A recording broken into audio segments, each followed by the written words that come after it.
ఈరోజు నెల్లూరు జిల్లాకు మా గౌరవ మాజీ ముఖ్యమంత్రి శ్రీ వైఎస్ జగన్మోహన్ రెడ్డి గారు కాకాని గోవర్ధన్ రెడ్డి గారిని నన్ను పరామర్శించేందుకు డేట్ ఇచ్చారు. వారం రోజుల నుంచి చంద్రబాబు నాయుడు నాయకత్వంలో నెల్లూరు జిల్లాలో పోలీస్ డిపార్ట్మెంట్ ఎంత ఉత్సాహంగా అత్యుత్సాహంగా ప్రవర్తిస్తున్నారు అనంటే ఇది మంచి పద్ధతి కాదు. ప్రభుత్వాలు వస్తుంటాయి, పోతుంటాయి.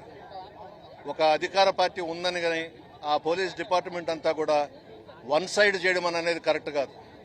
ఈరోజు జగన్మోహన్ రెడ్డి గారు జిల్లాకు వస్తుంటే స్వచ్ఛందంగా ప్రజలు బ్రహ్మరథం పడుతున్నారు.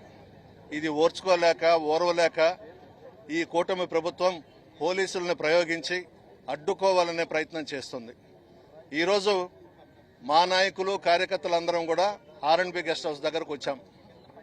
4th టౌన్ సిఐ రోసే గారు వచ్చి మీకు ఇక్కడ పర్మిషన్ లేదండి, మీ పార్టీ అధ్యక్షుడు కాలేజ్ దగ్గర తీసుకున్నాడు పర్మిషన్ అంటే వాళ్ళని గౌరవించి కాలేజ్ దగ్గరికి వెళ్ళాం, మెడికల్ కాలేజ్ దగ్గరికి.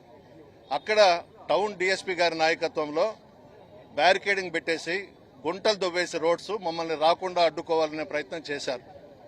మేము అది గమనించి రోడ్ల మీదకి వచ్చాం. మా నాయకుడు వస్తున్నాడు, మా నాయకుడికి స్వాగతం పలికి ఇంటికి తీసుకెళ్లాలని విచ్చలవిడిగా మహిళలను కూడా చూడకుండా లాఠీ చార్జీ చేశారు. ఏం తప్పు చేస్తే మేము మా వాళ్ళ మీద లాఠీ చార్జీ చేశారు. ఈరోజు పోలీస్ డిపార్ట్మెంట్ ఒక ఎస్ఐయో అతను ఎవరో నేనైతే గుర్తుపడతాను, నన్ను కూడా తోసేసి నా మీదకి లాఠీ ఎత్తి వాళ్ళ గోర్లతో నన్ను కూడా గీకారు. చూడండి పోలీస్ డిపార్ట్మెంట్ వాళ్ళు. ఇంత అహంభావమా, ఇంత అహంకారమా? 1961 నుంచి మా కుటుంబం రాజకీయాల్లో ఉంది. ఈ విధమైనటువంటి దుర్మార్గపు పాలన ఎప్పుడు కూడా చూడలేదు. ఒక ప్రతిపక్ష నాయకుడు వస్తుంటే మీరెందుకు ఉలిక్కి పడుతున్నారు? మీకెందుకు అంత భయం? స్వచ్ఛందంగా ప్రజలు వస్తున్నారు మా జగన్మోహన్ రెడ్డి గారికి. ఈడ మేమేదో బస్సులు పెట్టో ఆటోలు పెట్టో తోలుకోవాల్సిన అవసరం లేదు. ప్రతి కుటుంబంలో రాజశేఖర రెడ్డి గారి కుటుంబం అంటే అభిమానం ఉంది. స్వచ్ఛందంగా ముందుకు వస్తున్నారు. ఈరోజు లాఠీ చార్జీ చేశారు. మీరు మంచిదేనా అని అడుగుతున్నా. ఎస్పీ గారు, ఎల్లకాలము మీ ప్రభుత్వం అధికారంలో ఉండదు.